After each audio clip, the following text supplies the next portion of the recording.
چلیے ہم شروع کرتے ہیں. نحمده ونصلی علی رسولہ الکریم اما بعد فاعوذ باللہ من الشیطان الرجیم بسم اللہ الرحمن الرحیم رب اشرح لی صدری ویسر لی امری واحلل عقدۃ من لسانی یفقہوا قولی. اس وقت جو کارڈ آپ کو گفٹ کے طور پر دیا گیا ہے سب سے پہلے ہم اس سے شروع کرتے ہیں, اس کے بعد انشاءاللہ پھر مین لیکچر ہوگا. ٹھیک ہے. ابو امامہ الباہلی سے روایت ہے کہ نبی کریم صلی اللہ علیہ وسلم نے فرمایا, کیا میں تمہیں شب و روز اللہ کے مسلسل ذکر کرنے سے افضل ذکر نہ بتاؤں؟ کیا میں تمہیں دن رات اللہ کے مسلسل ذکر کرنے سے افضل ذکر نہ بتاؤں؟ یعنی ایسا ذکر جو اس سے بھی بڑھ کر ہو کہ جو شخص دن اور رات ذکر کرتا ہی چلا جا رہا ہے. یعنی دو لوگ ہیں, ایک وہ جو دن رات ذکر کر رہا ہے اور ایک وہ جو یہ ذکر کر رہا ہے, اس کو پڑھ رہا ہے. اس تسبیح کا پڑھنا اس سے بھی افضل ہے. تو یہ کارڈ آپ کو جو دیا گیا ہے اس کو آپ لے جا کر یا تو اپنے فریج پہ لگا دیجئے یا اپنے بیڈ روم میں سائڈ ٹیبل کے ساتھ کہیں لگا دیجئے. کوئی بھی ایسی جگہ اس کا انتخاب کیجئے کہ جہاں لازماً آپ کی نظر اس پہ پڑے. اس سے فائدہ یہ ہوگا کہ پھر آپ اس کو پڑھنا نہیں بھولیں گے. اور اگر آپ یہ پڑھ لیں گے تو انشاءاللہ اگر باقی اوقات میں آپ کسی مصروفیت کی وجہ سے اللہ سبحانہ وتعالیٰ کا ذکر نہ بھی کر سکے تو انشاءاللہ یہ کمی پوری کر دے گا.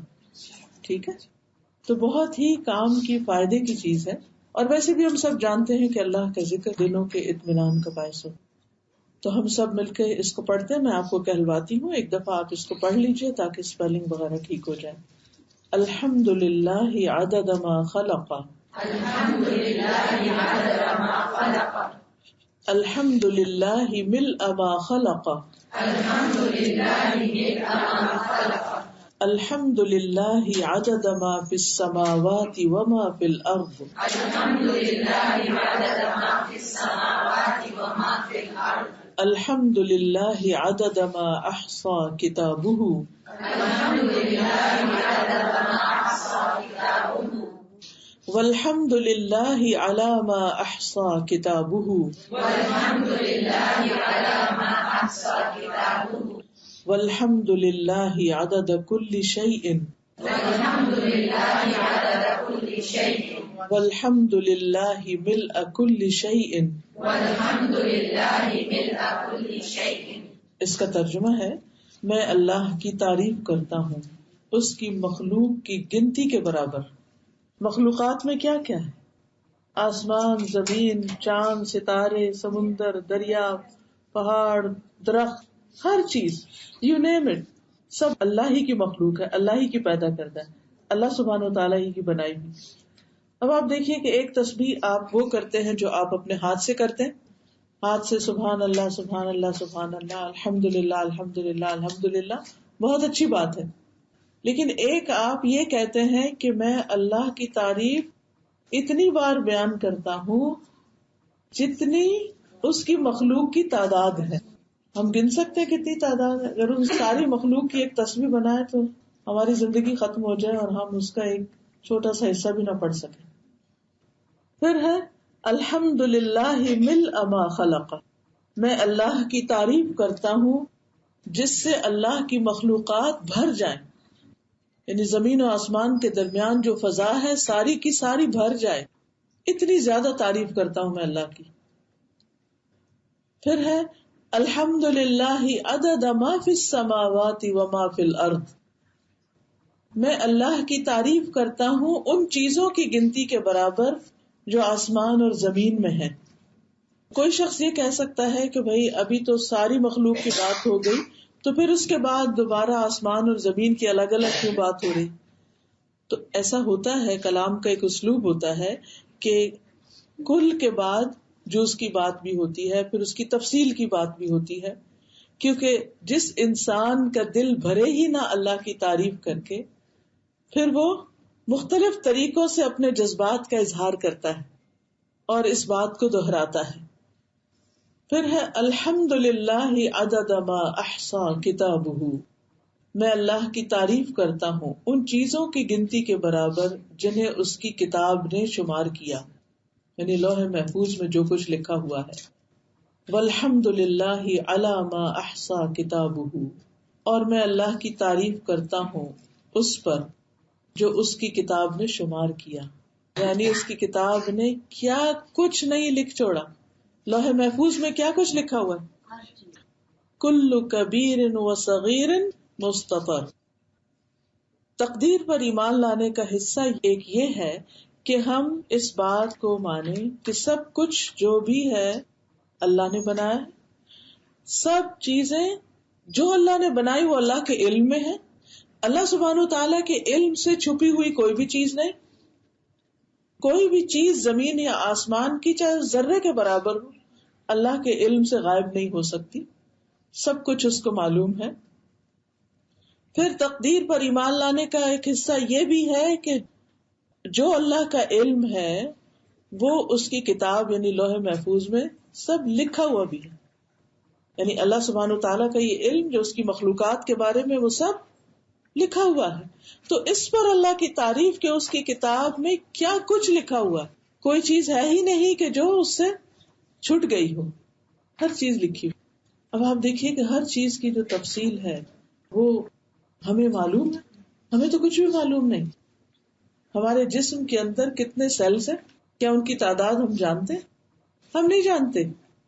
کیا ہم جانتے ہیں کہ اللہ سبحانہ وتعالیٰ نے آسمانوں میں کتنے ستارے بنائے؟ ہم نہیں جانتے. صرف زمین کے ایک پلانٹ پر جتنی ریت ہے اس کے ذرات کی تعداد کیا ہے، کیا ہم جانتے ہیں؟ ہرگز نہیں جانتے. لیکن اللہ سبحانہ وتعالیٰ ہر چیز کا صحیح مکمل کلی علم رکھتا ہے.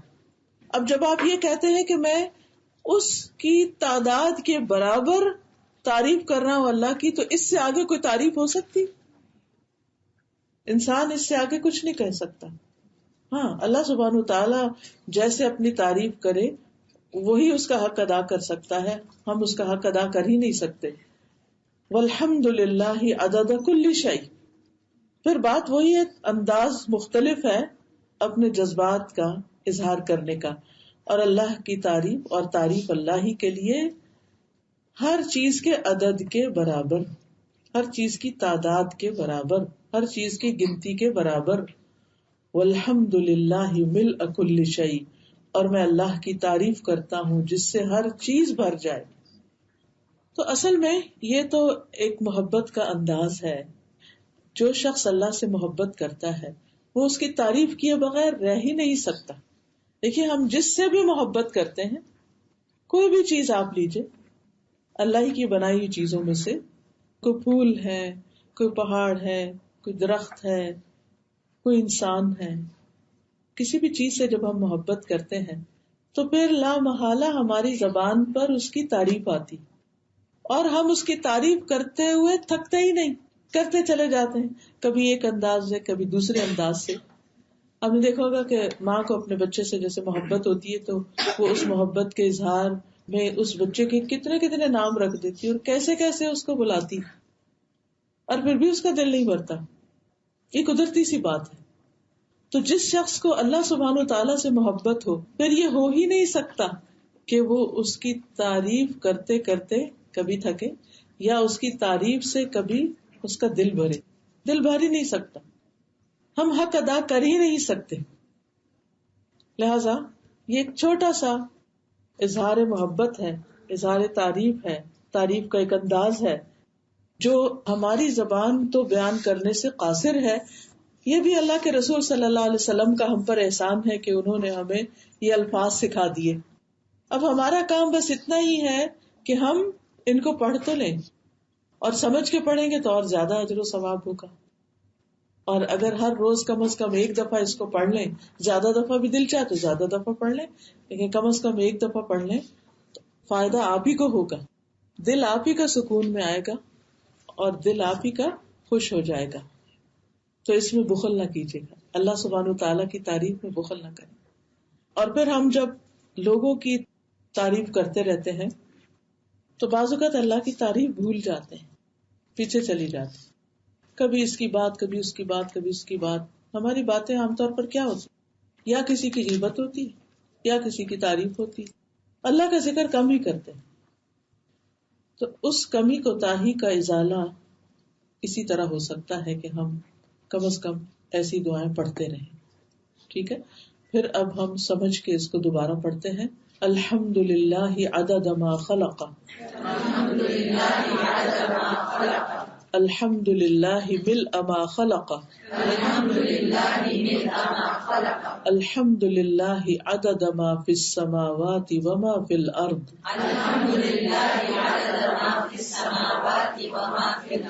الحمد للہ عدد ما احصى کتابہ. والحمد للہ علی ما احصى کتابہ. والحمد للہ عدد کل شیء. والحمد للہ ملء کل شیء. سب کے پاس ہے نا کارڈ؟ اگر نہیں تو ضرور لے لیجیے.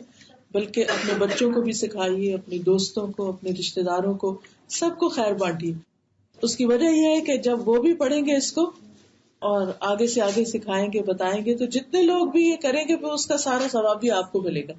تو اپنے ثواب میں اضافہ کیجیے دوسروں کے ساتھ اس خیر کو بانٹ کر، اس کو شیئر کر کے. ٹھیک ہے. چلیے اب ہم مین لیکچر کی طرف آتے ہیں. اعوذ باللہ من الشیطان الرجیم. بسم اللہ الرحمن الرحیم. سے نجات. ٹھیک ہے انشاءاللہ. نحمده ونصلی علی رسولہ الکریم. اما بعد فاعوذ باللہ من الشیطان الرجیم. بسم اللہ الرحمن الرحیم. رب اشرح لی صدری ویسر لی امری واحلل عقدۃ من لسانی یفقہوا قولی. مشکلات سے نجات. ہم میں سے ہر شخص مشکلات سے نجات چاہتا ہے. وہ اپنی زندگی میں کوئی بھی مشکل دیکھنا نہیں چاہتا. مشکلات کیوں آتی ہیں؟ قرآن مجید میں اللہ سبحانہ وتعالیٰ فرماتے ہیں وَلَنَبْلُوَنَّكُمْ بِشَيْءٍ مِّنَ الْخَوْفِ وَالْجُوعِ وَنَقْصٍ مِّنَ الْأَمْوَالِ وَالْأَنفُسِ وَالثَّمَرَاتِ وَبَشِّرِ الصَّابِرِينَ الَّذِينَ إِذَا أَصَابَتْهُمْ مُصِيبَةٌ قَالُوا إِنَّا لِلَّهِ وَإِنَّا إِلَيْهِ رَاجِعُونَ أُولَئِكَ عَلَيْهِمْ صَلَوَاتٌ مِّن رَّبِّهِمْ وَرَحْمَةٌ وَأُولَئِكَ هُمُ الْمُهْتَدُونَ. اور یقیناً ہم تمہیں خوف اور بھوک اور مالوں اور جانوں اور پھلوں کی کمی میں سے کسی نہ کسی چیز کے ساتھ ضرور آزمائیں گے. یہ اللہ سبحانہ وتعالیٰ نے پہلے ہی بتا دیا کہ ہم تمہیں آزمائش میں ڈالیں گے، ہم مشکل میں ڈالیں گے. اور یہ مشکلات مختلف طرح کی ہو سکتی. کبھی خوف کی شکل میں، خوف بھی مختلف چیزوں کا ہوتا ہے. سب سے زیادہ تو مستقبل کا خوف ہوتا ہے کہ کل کیا ہوگا جسے ہم نے دیکھا ہی نہیں. بھوک، مالوں اور جانوں اور پھلوں کی کمی، پیداوار کی کمی. کبھی یہ سب کچھ ہوتا ہے، خریدنے کی طاقت نہیں ہوتی، اور کبھی آپ خریدنا چاہتے ہیں تو چیزیں میسر نہیں ہوتی. اور صبر کرنے والوں کو خوشخبری دے دو. وہ لوگ کہ انہیں کوئی مصیبت پہنچتی ہے تو کہتے ہیں بے شک ہم اللہ کے لیے ہیں، بے شک ہم اللہ کے لیے ہیں. یعنی مصیبت آنے پر اللہ سے ناراض نہیں ہوتے، بلکہ کیا کہتے ہیں؟ ہم اللہ کے لیے. کیا مطلب ہے اس بات کا کہ ہم اللہ کے لیے؟ کہ ہماری زندگی، ہماری موت، ہمارا جینا، ہمارا مرنا، ہماری نماز، ہماری قربانی، ہماری ہر چیز اللہ ہی کی ہے. سب کچھ اللہ کا. یعنی ہمیں جو کچھ بھی ملا ہے وہ ہمارا حق نہیں تھا، وہ اس کا فضل تھا، اس نے ہمیں عطا کیا. اگر اس میں سے وہ کچھ لے لیتا ہے تو ہمیں اس پر کوئی ناراضگی نہیں. دکھ اور تکلیف تو قدرتی بات ہے. کسی بھی نعمت کے جانے یا اس میں کمی ہونے یا اس کا نقصان ہونے سے تکلیف تو ہوتی ہے انسان کو. لیکن مومن کا شیوا کیا ہوتا ہے؟ مومن کا طریقہ کیا ہوتا ہے؟ مومن کیا کرتا ہے؟ وہ کہتا ہے کہ یہ سب کچھ تو اللہ ہی کے لیے، اور پھر وَإِنَّا إِلَيْهِ رَاجِعُونَ، اور بے شک ہم اسی کی طرف لوٹنے والے.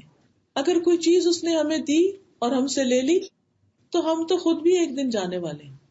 یہ وہ لوگ ہیں جن پر ان کے رب کی طرف سے کئی مہربانیاں اور بڑی رحمت ہے. گویا مومن پر جب مشکل آتی ہے تو اس کا رویہ مختلف ہوتا ہے. وہ اس مشکل کو بھی اپنے لیے رب کی مہربانی سمجھتا ہے کہ اس کے ذریعے بھی میرا رب مجھے کچھ سکھانا چاہتا ہے, اس کے ذریعے بھی میرا رب میرا تزکیہ کرنا چاہتا ہے, اس کے ذریعے بھی میرا رب میرے درجات بلند کرنا چاہتا ہے, اس کے ذریعے میرا رب مجھے کامیابی کی راہ پہ لگانا چاہتا ہے, مجھے پہلے سے بہتر انسان بنانا چاہتا ہے. کیونکہ مشکلات سے نکل کر انسان جس طرح نکھرتا ہے اور جس طریقے سے وہ گرو کرتا ہے وہ اس کے بغیر کر ہی نہیں سکتا. مشکلات کی بھٹی کھرے کھوٹے کو الگ کر دیتی ہے, ہمارے اپنے اندر کے کھرے کھوٹے کو بھی اور لوگوں کے کھرے کھوٹے کو بھی, کہ کون ہمارا ہے, کون ہمارے لیے مخلص ہے اور کون ہمارے لیے اخلاص نہیں رکھتا, کون ہمارا دوست ہے, کون ہمارا دشمن ہے. یہ اچھے حالات میں نہیں پتا چلتا, کیونکہ اچھے حالات میں تو اچھے برے سبھی لوگ ساتھ ہوتے ہیں, لیکن مشکل حالات میں صرف وہی ساتھ ہوتا ہے جو صحیح معنوں میں آپ کا دوست ہوتا ہے. تو اللہ تعالیٰ فرماتے ہیں کہ یہ وہ لوگ ہیں جن پر رب کی طرف سے بڑی مہربانیاں ہیں. ابھی تو مشکلات آئی تھی اور رب ان کو مہربانیاں کہہ رہا. ہاں, مشکل بھی مہربانی ہی ہوتی ہے, وہ بھی اس کی محبت ہی کا ایک انداز ہوتا ہے, اور جس سے وہ جتنی زیادہ محبت کرتا ہے اس کو اتنی ہی بڑی مشکل میں ڈالتا ہے, کیونکہ اس کے درجے وہ اتنے ہی زیادہ بلند کرنا چاہتا ہے. سب سے بڑھ کر سب سے زیادہ مشکلات کس پر آئیں؟ انبیاء پر آئیں. کیا وہ اللہ کے محبوب نہ تھے؟ وہ اللہ کے قریب نہ تھے. اس کے باوجود اللہ سبحانہ وتعالیٰ نے ان کے درجات کی بلندی کے لیے ان کو مشکل میں ڈالا. اور پھر فرمایا یہی لوگ ہدایت پانے والے ہیں کہ جو مشکلات کا مقابلہ صحیح معنی میں کرنا جانتے ہیں. اور یہاں مشکلات کا مقابلہ کرنے کا طریقہ بتا دیا گیا ہے کہ انا للہ و انا الیہ راجعون. اب اس آیت کی روشنی میں دیکھیے کہ کیا واقعی ہم مشکل کو اپنے لیے رب کی مہربانی سمجھتے یا صرف نعمت کو ہی مہربانی سمجھتے؟ صرف نعمت پا کر ہی ہم رب سے راضی ہوتے ہیں یا تکلیف دہ حالات میں, مشکل حالات میں بھی ہم رب سے راضی رہتے؟ کیونکہ مشکل کے بعد جو شخص اللہ کی رضا پہ راضی ہو جاتا ہے وَمَن يُؤْمِن بِاللَّهِ يَهْدِ قَلْبَهُ, اللہ اس کے دل کو ہدایت دے دیتا ہے, اس کو راہ دکھا دیتا ہے. وَأُولَٰئِكَ هُمُ الْمُهْتَدُونَ, ایسے ہی لوگ ہدایت پا جاتے ہیں. مشکلات کا آنا اللہ سبحانہ تعالیٰ کے اذن سے ہوتا ہے, اور یہ اللہ کی سنت ہے, اللہ کا طریقہ ہے, اللہ کا فیصلہ ہے کہ دنیا میں انسانوں پر مختلف طرح کی آزمائشیں اور تکلیفیں آئیں گی. یعنی ایسا تو ہوگا ہی. جب انسان کو پہلے سے ہی پتا ہوتا ہے تو پھر وہ اپنے آپ کو اس کے مقابلے کے لیے تیار کرتا رہتا ہے. جیسے آج کل ٹھنڈی ہوا چل پڑی ہے تو اس سے آپ کو کیا پیغام مل رہا ہے کہ سردی آ رہی ہے, سویٹر نکال لیں, تیار ہو جائیں اس کے مقابلے کے لیے. اور جو لوگ تیاری کر لیتے ہیں ان کے لیے کیا ہوتا ہے؟ مشکل وقت گزارنا آسان ہو جاتا ہے. اور جو تیاری نہیں کرتے پھر وہ روتے رہتے ہیں, وہ سردی کرتے رہتے ہیں, بیمار بھی پڑ جاتے ہیں, لیکن حاصل کچھ نہیں ہوتا. تو قرآن مجید میں اللہ سبحانہ وتعالیٰ نے یہ بتا کر ہم پر بڑی رحمت کی ہے کہ ہمیں بتا دیا گیا کہ آپ کو مشکلات کے لیے تیار رہنا ہے, اس کے مقابلے کے لیے اسٹیمنا بلڈ کرنا ہے, اپنے ایمان کو مضبوط کرنا ہے, اللہ سبحانہ وتعالیٰ پر اپنا توکل بڑھانا ہے, اس کی طرف رجوع کرنا ہے, کیونکہ حل بھی اسی کے پاس ہے, درجات بھی اسی کے پاس ہے, اور اس وقت میں رہنمائی بھی صحیح اسی سے مل سکتی ہے.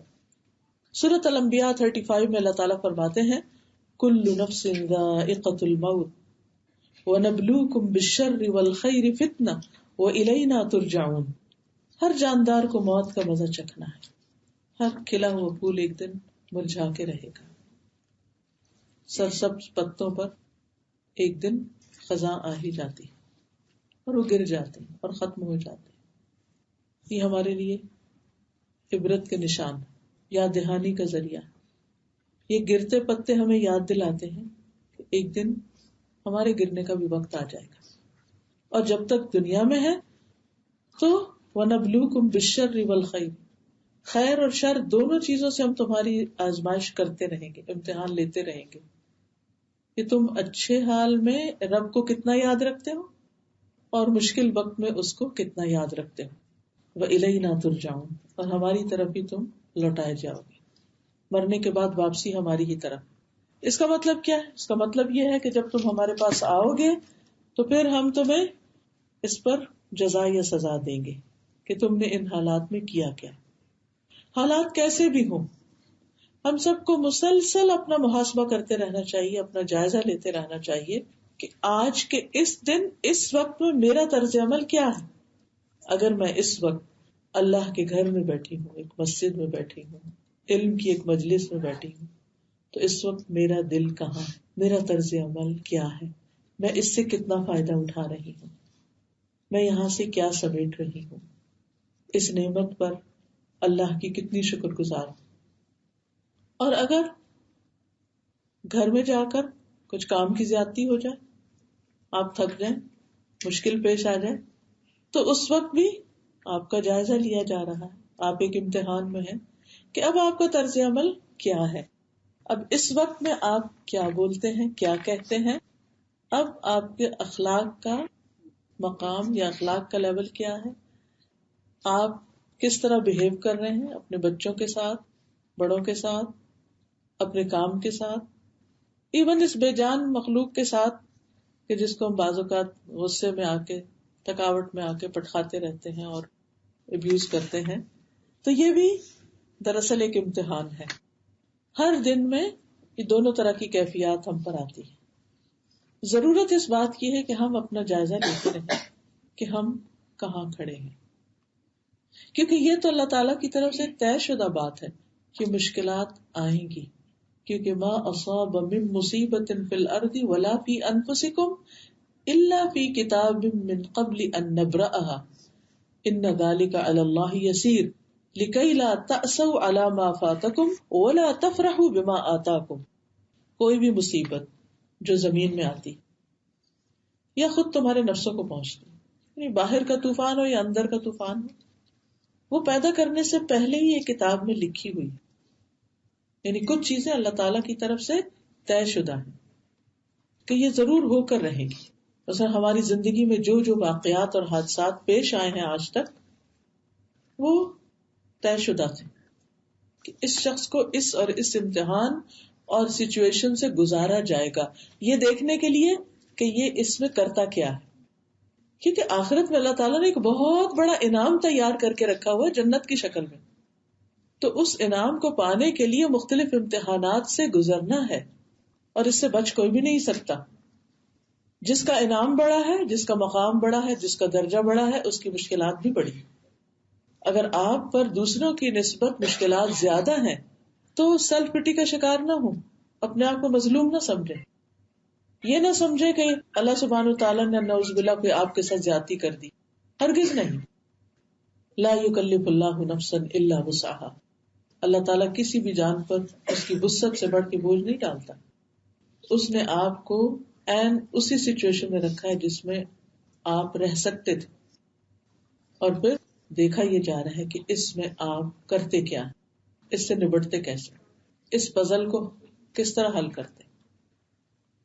اور پھر یہ بھی کہ یہ بات بلا شبہ اللہ کے لیے آسان کام ہے، یہ اس لیے کہ جو کچھ تمہیں نہ مل سکے اس پر تم غم نہ کیا کرو، یہ سوچا کرو یہ اللہ نے میرے لیے لکھا ہی نہیں تھا۔ بعض اوقات ایسا ہوتا ہے نا، کوئی ڈگری آپ کرنا چاہتے ہیں یا کوئی خاص جاب کرنا چاہتے ہیں یا کوئی خاص جگہ رہنا چاہتے ہیں، کوئی خاص گاڑی لینا چاہتے ہیں، کچھ بھی، کوئی بھی آپ کی تمنا خواہشات ہیں زندگی میں، لیکن وہ پوری نہیں ہو سکی، کوئی چیز ہاتھ میں آتے آتے ہاتھ سے نکل جاتی، چھٹ جاتی، تو انسان اس پہ غم ہی مناتا رہتا ہے، حسرت ہی کرتا رہتا ہے، افسوس کے ہاتھ ہی ملتا رہتا ہے، ریگریٹس کا ہی شکار رہتا ہے۔ اس وقت صرف ایک یہ جملہ کافی ہے سکون اور تسلی اور صبر کے لیے کہ اللہ نے یہ میرے لیے لکھا ہی نہیں تھا، یہ میرے لیے نہیں تھا۔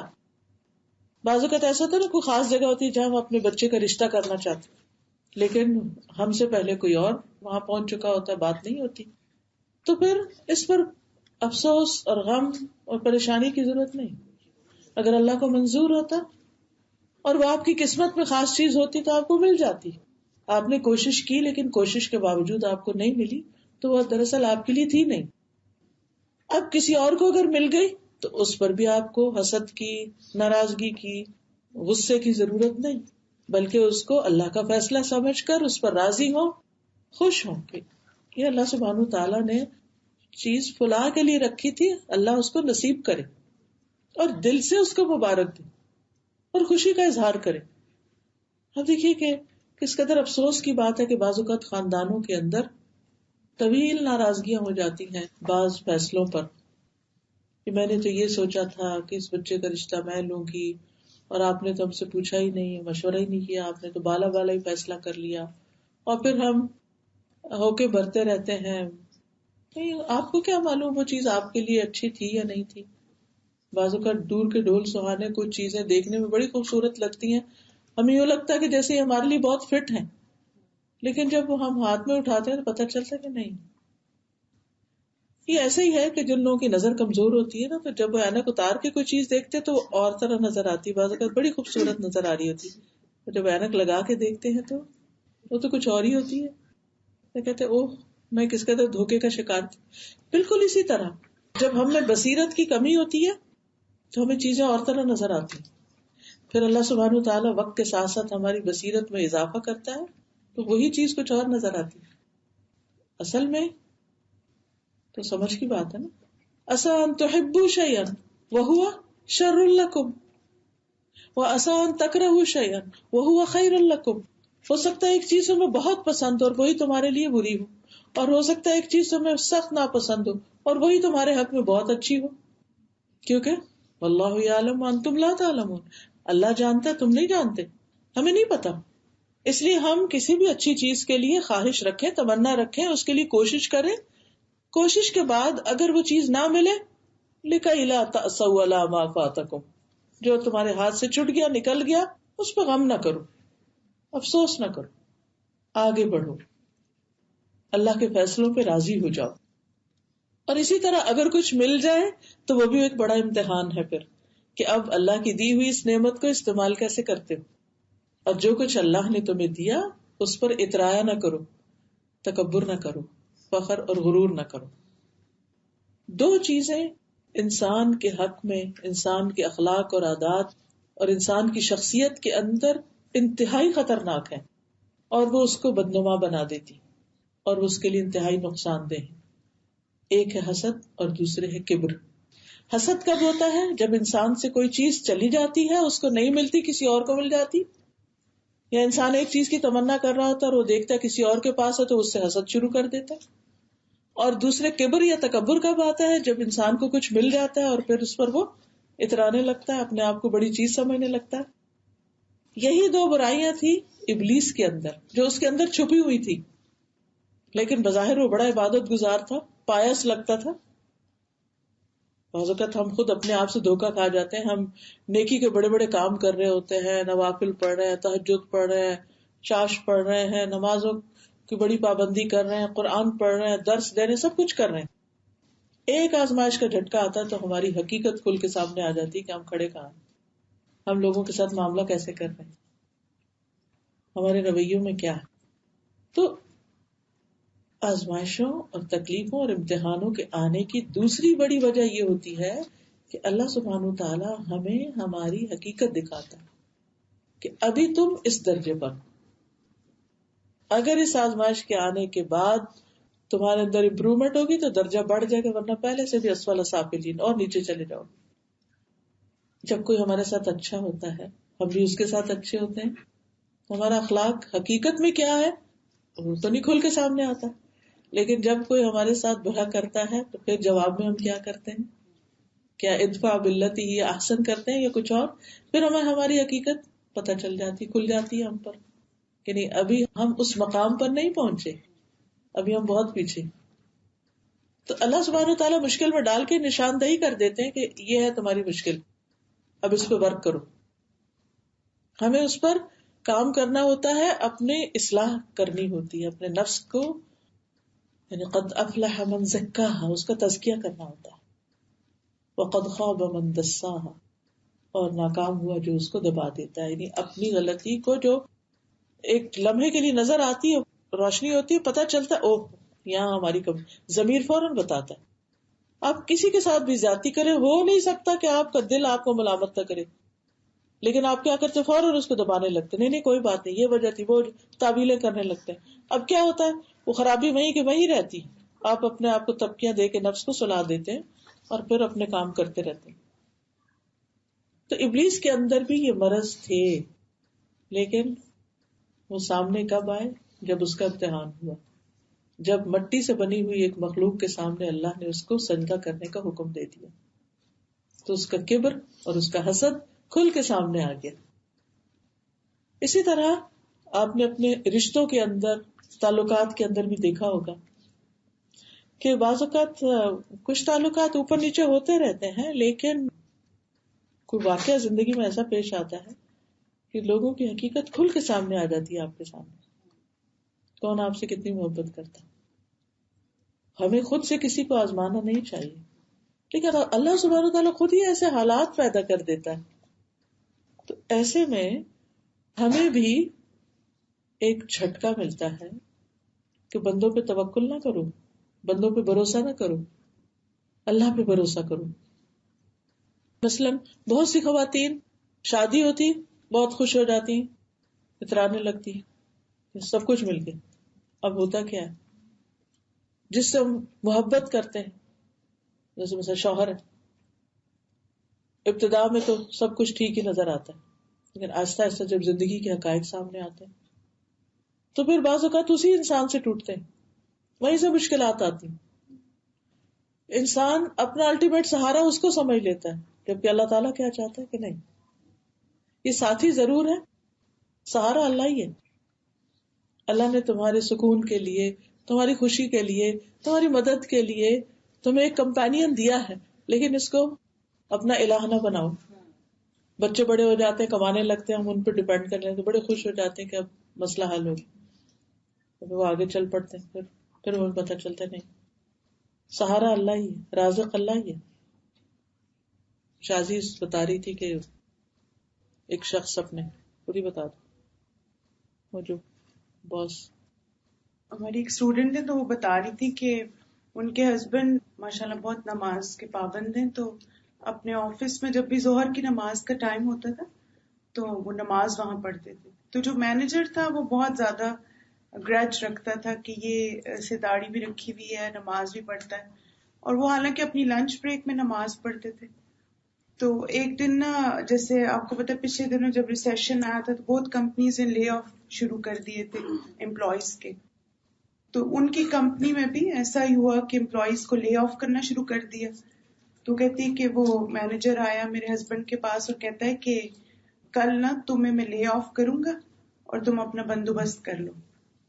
تو کہتی میرے شوہر گھر آئے تو تھوڑے پریشان تھے, پھر انہوں نے کہا کہ اللہ کی ذات رازق ہے, تو میں نہیں, جو اس نے کرنا ہے کرے گا. نیکسٹ ڈے جب اس کے ہسبینڈ آفس گئے تو پتا چلا کہ مینیجر لے آف ہو گیا اور اس کے ہسبینڈ مینیجر بن گئے. تو اللہ سبحانہ وتعالیٰ بعض اوقات اس طرح بھی امتحان میں ڈالتا ہے کہ نماز چھوڑتے ہو یا مجھ پہ توکل کرتے ہو. رزق کون دیتا ہے؟ رزق تو اللہ ہی دیتا ہے, لیکن ہم سم ہاؤ بندوں کو رازق سمجھنے لگتے ہیں. پھر اللہ سبحانہ وتعالیٰ ایک امتحان میں ڈالتا ہے, ان بندوں کو وہاں سے آگے پیچھے کر دیتا ہے. پھر دیکھتا ہے کہ یہ کس سے مانگتا ہے, کس پہ توکل کرتا, کس سے توقع رکھتا ہے. تو جو شخص اللہ پر ایمان رکھتا ہے, اللہ سبحانہ وتعالیٰ پر بھروسہ کرتا ہے, اللہ تعالیٰ اس کو راہ دکھا دیتا ہے. یعنی کہ وہ ٹیسٹ ہونا تھا نا, ایمان کا ایک ٹیسٹ آیا تھا نا, وہ چاہے اوور نائٹ آیا تھا, کسی بھی شخص کے لیے کوئی معمولی بات نہیں ہے کہ کسی کو کہہ دیا جائے کہ کل تمہارا آخری دن ہے, اور اس شخص کی کیفیت کیا ہوگی, اس کی رات کیسے گزرے گی, وہ کیا بولے گا کیا نہیں. یعنی ایسی سچویشن ہوتی ہے, لیکن اس وقت بھی اگر انسان کو یہ یاد رہنا کہ اس وقت میرا امتحان ہو رہا ہے, اللہ تعالیٰ یہ دیکھ رہے ہیں کہ اب میں کیا کہتا ہوں, اب میں کیا کرتا ہوں, اب میں کیا سوچتا ہوں, اب میں کس کی طرف رجوع کرتا ہوں. تو جب انسان یہ کہہ دیتا ہے نا حسبی اللہ و نعم الوکیل, اللہ ہے نا, رازق اللہ ہے, اللہ کافی ہے, تو واقعی پھر وہ بندے کو تھام لیتا ہے. تو یہ اس طرح کے جو امتحان ہوتے ہیں نا، وہ دراصل ہمارے ٹیسٹ کے لیے آتے ہیں، ہم ایمان کے کس درجے پر کہاں کھڑے ہیں. رسول اللہ صلی اللہ علیہ وسلم نے فرمایا مومن کی مثال کھیتی کی طرح ہے کہ ہوائیں چل کر اسے ہلاتی رہتی ہیں اور مومن پر ہمیشہ مصیبتیں آتی رہتی. آپ دیکھیے کہ ہفتے میں ایک دن اگر ٹھہرا ہوا موسم، دوسرے دن ہوا چل پڑے گی، پھر دوسرے دن اچھا موسم، پھر ہوا چل پڑے گی. تو جس طرح باہر کے موسم بدلتے ہیں ایسے ہی اندر کے بھی بدلتے رہتے ہیں. دل کی حالتیں، کیفیات، تجربات مختلف ہوتے رہتے ہیں. اور پھر ہم سب جانتے ہیں کہ اللہ کے نیک بندوں کی آزمائش زیادہ ہوتی ہے. ابو سعید خدری رضی اللہ عنہ روایت کرتے ہیں کہ وہ رسول اللہ صلی اللہ علیہ وسلم کے پاس آئے. آپ بخار کی حالت میں تھے، آپ پر چادر تھی، تو انہوں نے اپنا ہاتھ چادر پر رکھا اور کہا اللہ کے رسول آپ کا بخار بہت سخت ہے. آپ نے فرمایا ہمارا حال اسی طرح ہوتا ہے، ہم پر آزمائش سخت ہوتی ہے اور ہمیں اجر بھی دگنا دیا جاتا ہے. پھر آپ نے پوچھا اے اللہ کے رسول صلی اللہ علیہ وسلم لوگوں میں آزمائش کے لحاظ سے سخت کون ہوتا ہے؟ لوگوں میں یعنی انبیاء تو ہوئے ایسے. آپ نے فرمایا انبیاء. پھر کہا پھر کون؟ فرمایا علماء. کہا پھر کون؟ آپ نے فرمایا نیک لوگ. ان میں سے کسی کو جوؤں سے آزمایا جاتا ہے، یعنی کبھی کوئی جسمانی بیماری ہو جاتی، کوئی اسکن ڈیزیز ہو جاتی، یہاں تک کہ وہ اسے قتل کر دیتی، یعنی ایسی بیماری پڑ جاتی ہے جسم میں کیڑے پڑ جاتے ہیں، یا اور کوئی بعض تو ویزیبل ہوتے ہیں، بعض اندر ہی اندر کوئی کھا جانے والی بیماری لگ جاتی. کسی کو فقر سے آزمایا جاتا ہے، یعنی اس پر بھوک رزق کا کوئی بندوبست نہیں، یہاں تک کہ وہ چھوٹی سی قمیص کے سوا کچھ نہیں پاتا، چنانچہ وہ اسے ہی پہن لیتا ہے. اور ان میں سے کچھ لوگ آزمائش پر بہت خوش ہوتے ہیں بنسبت اس شخص کے جو کچھ دیے جانے پر خوش ہوتا ہے. یعنی کچھ لوگ ہر حال میں راضی رہتے ہیں، جب تکلیف بھی آتی تو اللہ تیرا شکر ہم تجھ سے راضی. کیونکہ بعض اوقات کچھ مل کے ہم اتنا اجر ثواب اور درجہ نہیں کما پاتے جتنا تکلیف آنے پر دعائیں کر کر کے اجر و ثواب کما پاتے ہیں. اور پھر یہ کہ جیسا آپ کا دین ہوتا ہے نا اسی کے مطابق امتحان ہوتا ہے. مصعب بن سعد اپنے والد سعد بن ابی وقاص سے روایت کرتے ہیں. سعد بن ابی وقاص صحابی تھے نا، سب کو معلوم ہے کہ میں نے رسول اللہ صلی اللہ علیہ وسلم سے پوچھا سب سے زیادہ سخت مصیبت کن لوگوں پر آتی؟ کہتے ہیں آپ نے فرمایا انبیاء پر، پھر درجہ بدرجہ عام لوگوں پر. انسان پر آزمائش اس کے دین کے اعتبار سے آتی ہے، اگر اس کے دین میں پختگی ہو تو اس کے مصائب میں مزید اضافہ کر دیا جاتا ہے، مشکلات بڑھ جاتی. اور اگر اس کے دین میں کمزوری ہو تو اس کے مصائب میں تخفیف کر دی جاتی ہے.